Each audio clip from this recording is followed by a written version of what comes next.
Assalamualaikum warahmatullahi wabarakatuh. Sahabat budiman yang berbahagia, selamat berjumpa kembali dalam episode Hikmah dalam Kisah. Kali ini kita masuk di episode kisah yang ketiga. Selamat mengambil pelajaran dari kisah-kisah perjalanan kehidupan manusia ini. Semoga kita bisa mengambil hikmah dan menjadikannya pelajaran untuk kehidupan kita yang lebih baik ke depan.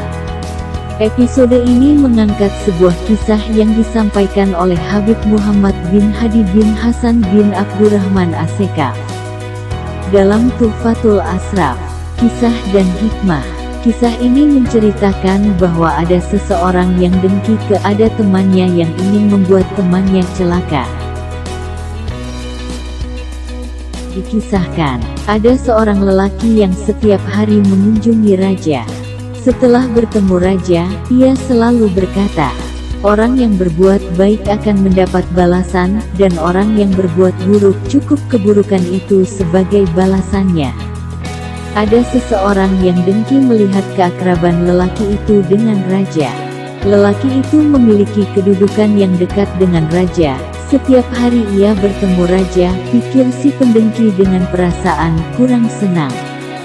Si pendengki kemudian menemui raja dan berkata, lelaki yang setiap hari menemuimu, jika keluar dari sini selalu berbicara buruk tentang kamu. Ia juga berkata bahwa bau mulutmu busuk. Lalu raja terdiam mendengar ungkapan sang pendengki ini. Sekeluarnya dari kerajaan, pendengki duduk di tepi jalan yang biasa dilalui oleh lelaki yang akrab dengan raja. Ketika si lelaki itu lewat dalam perjalanannya menemui raja, ia menghadangnya, lalu dia berkata kepada sang lelaki, kemarilah, singgahlah ke rumahku. Setelah temannya singgah ke rumahnya, si pendengki menawarkan bawang merah dan putih, dan memaksanya agar ia memakannya. Karena dipaksa, sang lelaki akhirnya mau juga memakannya untuk melegakan hati orang itu. Bau bawang merah dan putih itu tentu tidak mudah hilang.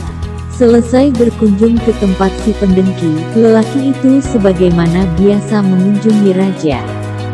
Sewaktu berjabatan tangan dengan raja, ia menutup mulutnya agar raja tidak mencium bau mulutnya.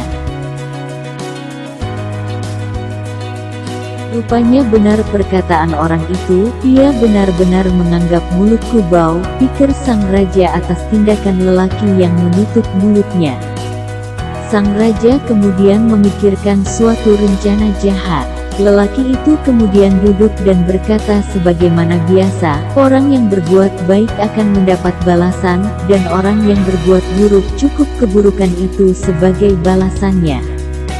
Setelah merasa waktu berkunjungnya sudah cukup, ia kemudian pamit kepada raja. Raja berkata, bawalah surat ini dan serahkanlah kepada fulan. Lelaki itu tidak tahu bahwa surat itu berisi perintah raja, jika sampai kepadamu pembawa surat ini, maka sembelih dan kulitilah dia, kemudian isilah tubuhnya dengan jerami.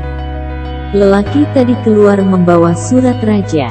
Di tengah jalan ia dihadang oleh si pendengki. Apa yang kamu bawa? Tanyanya. Surat raja untuk fulan. Surat ini beliau tulis dengan tangannya sendiri. Biasanya beliau tidak pernah menulis surat sendiri, kecuali dalam urusan pembagian hadiah. Berikanlah surat itu kepadaku, aku ini sedang butuh uang, pinta sang pendengki kepada lelaki itu. Ia kemudian menceritakan kesulitan hidupnya. Karena kasihan, surat itu kemudian ia serahkan kepada si pendengki. Si pendengki menerimanya dengan senang hati. Setelah sampai di tempat tujuan, ia menyerahkan surat itu kepada teman raja. Masuklah ke sini, raja menyuruhku membunuhmu, kata teman raja. Yang dimaksud bukan aku, coba tunggulah sebentar biar kujelaskan, katanya ketakutan. Perintah raja tak bisa ditunda, kata teman raja.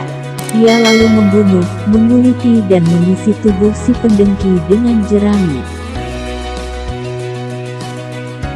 Keesokan harinya, lelaki itu datang kepada raja sebagaimana biasa dan berkata, orang yang berbuat baik akan mendapat balasan, dan orang yang berbuat buruk cukup keburukan itu sebagai balasannya. Raja pun heran melihatnya masih hidup. Setelah diselidiki, terbongkarlah keburukan si pendengki.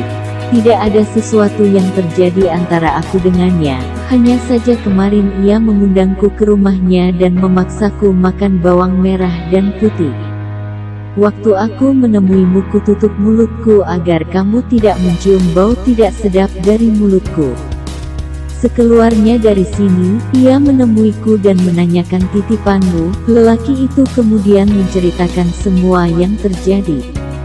Mendengar jalannya cerita, tahulah raja bahwa orang itu ternyata dengki kepada sahabatnya. Benar ucapanmu, orang yang berbuat baik akan mendapat balasan, dan orang yang berbuat buruk cukup keburukan itu sebagai balasannya. Sahabat budiman yang berbahagia, sebagaimana dalam sebuah hadis yang diriwayatkan oleh Ibnu Majah, dengki itu merusak amal. Dengki memakan kebaikan seperti api memusnahkan kayu bakar. Kedengkian seseorang hanya akan berakibat buruk bagi orang itu sendiri. Bahkan dalam kisah tadi, menceritakan bahwa kedengkian di hati orang itu telah membunuh dirinya sendiri. Marilah kita jaga hati kita agar menjadi hati yang bersih.